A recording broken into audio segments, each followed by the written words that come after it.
So I'll start with the Ghanaian Times this morning. Yes. It leads with 41 illegal Forex traders busted in joint police BOG crackdown. The photo of the COP leading the police criminal investigation department, Lydia Donko, on the front page. Also, VIP unveils KGL Eve Medical Center at KNUST to transform mental health care.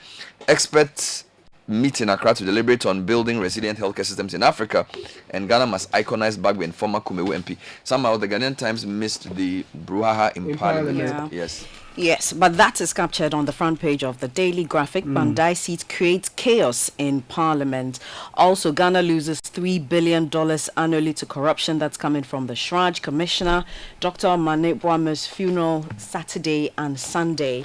And on the back page of the Daily Graphic, GIS assures safe, seamless Christmas travel and reverse tariff increase, audits ECG and GWL, Fabag to government. The Daily Guide, pandemonium in Parliament, court retains Mustafa Hamid Nayades on bill terms. There are two separate stories, but the way they're written, you think they're the same stories.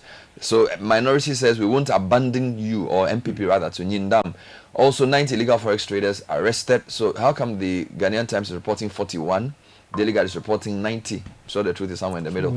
And then 2026 Pan-African Cardiothoracic Surgery Summit launched with a photo of Professor Charles Yanka, who's with some other dignitaries. On the front page of the Informer newspaper, let's support OSP to mature, Ace and Koma urges, and I believe this is from your interview with him earlier during the week. Yes, please. Also revealed, powerful corrupt gang behind attacks on Kisi Ajabeng.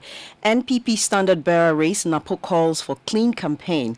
Also on the front page of the Informer, organized labor fights PURC over tariff hikes, describes action as disrespectful, and withdrawal letter declaring Bandai seat vacant, minority to parliament. The news center leads with lithium, Ghana to lose up to $630 million if NDC government slashes lithium royalty from 10% to 5%.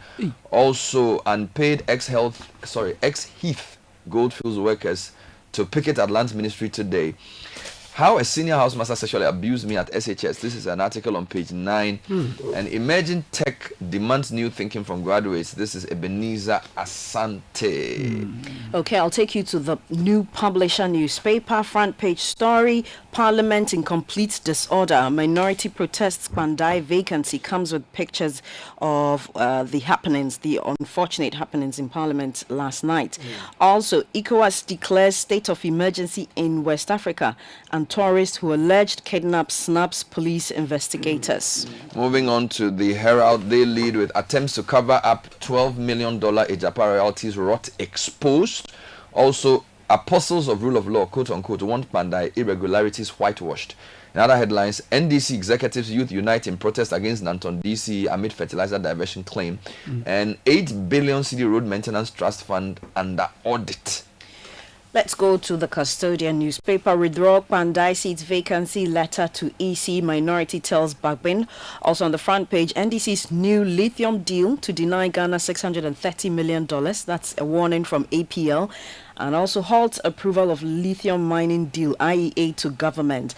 Other stories, NDC youth chase Ashanti region chair for jobs. And Sibele Energy secures oil block in Guyana as trailblazer. And finally, Baumia salutes Star Oil Ghana for fuel now, pay later scheme. The Inquisitor leads with fighting corruption fighters, bandits after OSP as sponsored attacks get dirty. Similar story in one of the headlines you read as well. There's an explainer on why the Cocoa Board CEO was not at Farmers' Day. Choose unity over division, Napo to Bono MPP execs, and Bagbin calls for unity and integrity in Ghana's parliament. Meanwhile, I need to make a correction. Muhammad was initially scheduled to receive the Baku mediation report on Thursday, which is what the Inquisitor is reporting. Now we're told he will receive the report next Tuesday. Okay, my final paper, The Ghanaian Point, and it reports on its front page, Mahama Care will transform Ghana into Africa's new health innovation hub. That's according to President Mahama. Other stories, Bandai rerun, we won't abandon you, NPP rallies behind Nyindam amid legal legal battle. Witness to testify in secret. Court grants OSP protection in Charles Bissiou case. Also, ECOWAS declares regional state of emergency amid rising instability in West Africa. And CID probes viral kidnapping claim by American tourist in Accra. Let me end with a Ghanaian publisher. Ghana to lose 630 million, the same headline in another newspaper, with lithium royalty cut. Ama Kofi Boy is photographed here. Minority demands withdrawal of Bandai vacancy notice. Meanwhile, as Mubarak tells Mahama to refuse term extension, he says, reject the call of sycophants. Okay. On to that, Kwache Ofosu has a response. He says Mahama has no intent to seek third term in office. That's on ChannelOneNewsOnline.com. Citi Newsroom puts it in a more forceful way. It says Mahama has no third term agenda. It's an absurd fantasy. Right. Kwache Ofosu is speaking here now. ECOWAS should use diplomacy, not regional state of emergency. Policy analyst is speaking. Big push road agenda fully funded for 2025-2026. Kwacho Fosu again. CID arrest 41 seizes over 1.2 million Ghana cedis in major Forex crackdown. We brought you that earlier. And then, of course, on the Pandai rerun, controversy, minorities conduct democratic. This is Ahiagba. And Ayariga slams minority Pandai vacancy debate must not be held in secrecy. The Paramount Chief in Pandai says Pandai is peaceful, no one is opposing court rerun. We are told that Bole DCE has been involved in a road crash, but he is in stable condition, and trader has been fined 2,400 Ghana cedis for refusing to take part in a National Sanitation Day. If you go to the High Street Journal, there's a feature here, Dirty December at Risk. Visitor harassments threaten Ghana's $4.8 billion tourism gains. So you're talking about visitor harassments at the ports and more of that. 2 billion Ghana cedis, no, $2 billion hidden in Ghana's food waste. Here's where the opportunity lies. A very interesting article once again here. And then why Ghana must promote domestic flights to curb festive road accidents. All these articles on the High Street Journal. If you go to my journal online, we will do our best to keep the lights on. ECG assures despite tariff shortfalls, and chaos erupts in Parliament as minority storms center of floor over Pandai seat controversy. Government protests inhumane treatment of Ghanaians at Israel's Ben Gurion International Airport. We will try to keep taps running, but not 24/7. Ghana Water on new 15.92% approved tariffs, and the final one will be Galamsey cost low tariffs make 24/7 water supply unrealistic. There are a lot more stories, but of course these are some highlights. You want to start with the graphics version of the Parliamentary. Is it brouhaha? I guess. So the story by Emmanuel Damile or Damali, forgive me if I mispronounce, reads Parliament slammed into chaos yesterday as the minority side rejected the declaration of the Pandai constituency seat vacant and instead demanded the withdrawal of the statement issued by the House to that effect. It was a reenactment from Parliament's recent playbook with the minority clad in black with matching nose masks resorting to noisy chants, including during a 15-minute submission by the majority leader Mahama Ayariga. They sang, banged tables, and refused to yield to the House's formal procedures in frantic defiance of Parliament's own enduring rules and procedures. The minority chief whip, Frank Anodompre, later declared that until the Pandai controversy was resolved, government business would suffer. Speaking on the floor of Parliament, Mr. Anodompre averred that the declaration made by the Speaker the previous day, following a ruling by the High Court, was premature, given that an application for stay of execution was pending before the court. The Member of Parliament for Nsawu Madridri further insisted that the declaration of the seat as vacant was inconsistent with binding procedural rules governing the effects of application for stay of execution. Let me bring you the majority's reaction. The story reads, but the majority leader, Mahama Ayariga, defended the Clerk of Parliament's decision to notify the EC of the vacancy of the Pandai constituency seat in a composed speech that travelled the path of history and precedents despite the noisy bangs and chants of the minority. Mr. Ayariga cited Article 112, Clause 5 of the Constitution, which states that the Clerk of Parliament shall notify the EC in writing within 7 days after a vacancy occurs, and a by-election shall be held within 30 days after the vacancy occurs. Two related stories. Kojo Opon Kroma has been speaking to journalists, and he's saying that the NDC is trying to gain absolute control of Parliament for some constitutional takeover. Right. So let me just read that. It says MP for Francis Rebi Kojo Ponkroma has accused the ruling NDC of executing what he calls a pre-advertised agenda aimed at removing key officials and securing numerical control in Parliament to push through constitutional amendments. Right. This was following yesterday. And then Ayariga, the main import of what Ayariga said was that the Pandai vacancy debate must not be held in secrecy, and therefore he had to be allowed to speak. All of that happened yesterday. Yeah. And Mahama has no third-term agenda. It's an absurd fantasy. Kwachi Ofosu, who is Minister of State in charge of government communications, he has said this. He spoke on our channel yesterday on Face to Face to Umaru Sanda, where he said that anyone can say what they want. The fact that some people have gone to Facebook to say he should go for a third term doesn't mean that that will happen. The man himself has said he is not interested, and I think that lays just a final one. Minority is also saying that government business will suffer until Pandaisi dispute is resolved. So ChannelOne News Online is leading with that. Chief Whip Anodon Prayer has warned that government business in Parliament will be affected until concerns surrounding the Pandai parliamentary seats are addressed. Meanwhile, the chief of Pandai himself is saying that everything is peaceful place. They will not oppose the rerun. Yeah, this story is on citinewsroom.com by Mohammed Aminu M. Alabira. It says the paramount chief of Pandai traditional area, Nana Bristiam Okori Atosa II, has assured that there is absolute peace in Pandai and that no faction is opposed to the court directives regarding the annual parliamentary election. Yeah, he was speaking to the media at the palace on Tuesday. He cautioned traditional leaders against engaging in partisan politics, stressing that chiefs must remain neutral and focus on promoting unity and progress in their communities. On the removal or attempts to remove the EC, her deputies, and the OSP, Kwachi Ofosu says that the removal plot allegations are baseless. So he has dismissed claims that the Mahama administration orchestrated the removal of former Chief Justice Gertrude Tokono or is plotting to remove the Special Prosecutor Kissie Jabeng and the Electoral Commission. Now, it gives you background of the removal of the former Chief Justice, and then goes on to say that those people would have to provide evidence to show. It's not just enough to claim that we have plotted against these persons to have either removed them or about to remove them. As I speak, there is no such evidence.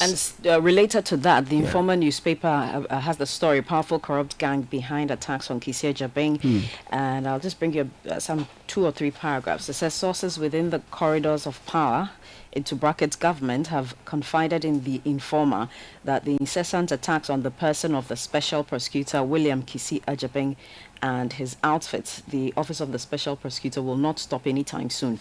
The reason they revealed is as a result of the powerful corrupt gang, including businessmen behind the attacks and smear campaign, who feel threatened by the work of the Special Prosecutor.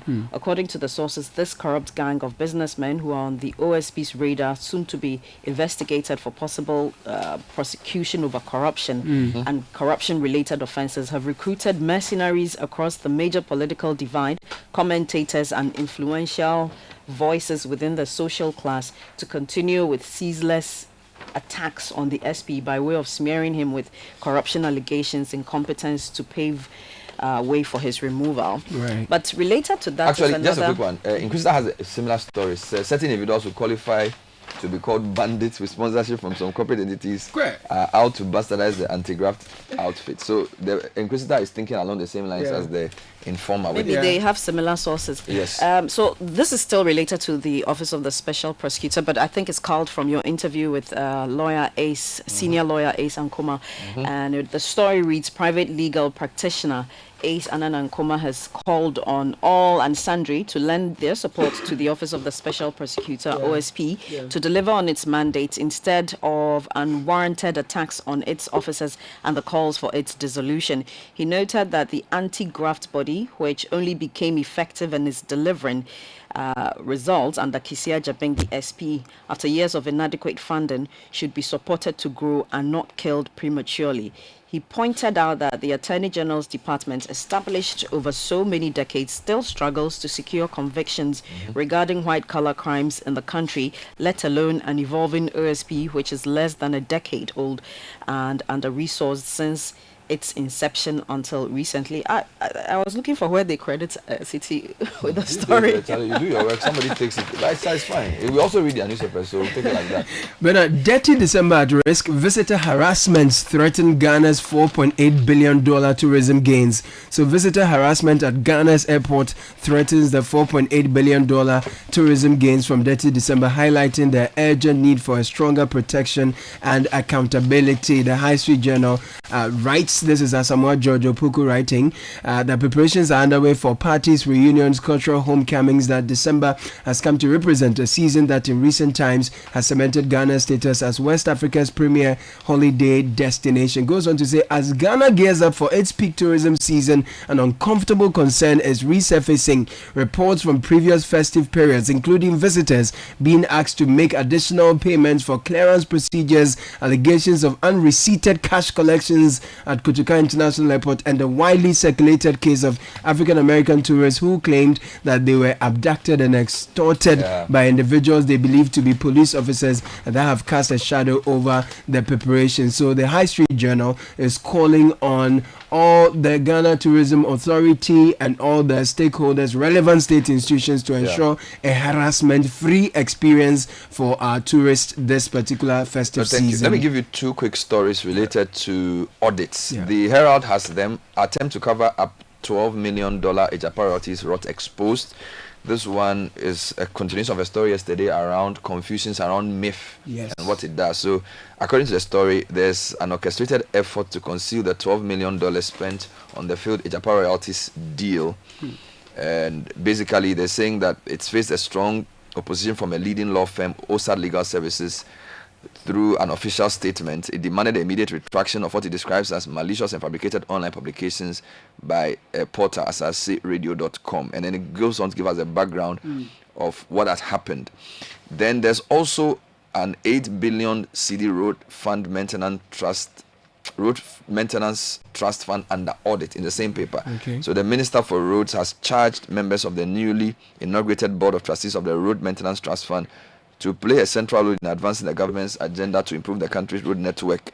And basically, it says that an independent audit was currently underway to validate outstanding certificates, after which a third batch of payments would be released. So those are two stories to do with audit and work done in the previous on utility. Yes, before you go to the story about ECG's and Ghana failed promise or the promise that we can't get water 24/7, Organized Labour fights PURC over tariff hikes, describe action as disrespectful. Ghana's Organized Labour, the Trades Union Congress, has described as disrespectful the decision by the Public Utilities Regulatory Commission, PURC, to announce electricity and water tariffs increases without concluding negotiations with the union. According to the TUC, the hasty announcement by the regulatory body did not only undermine trust and confidence, but has rendered useless collaborative efforts between the two on the subject under reference. Condemning the PURC's action, Dr. Ken Trinidad, Vice Chair of the TUC, pointed out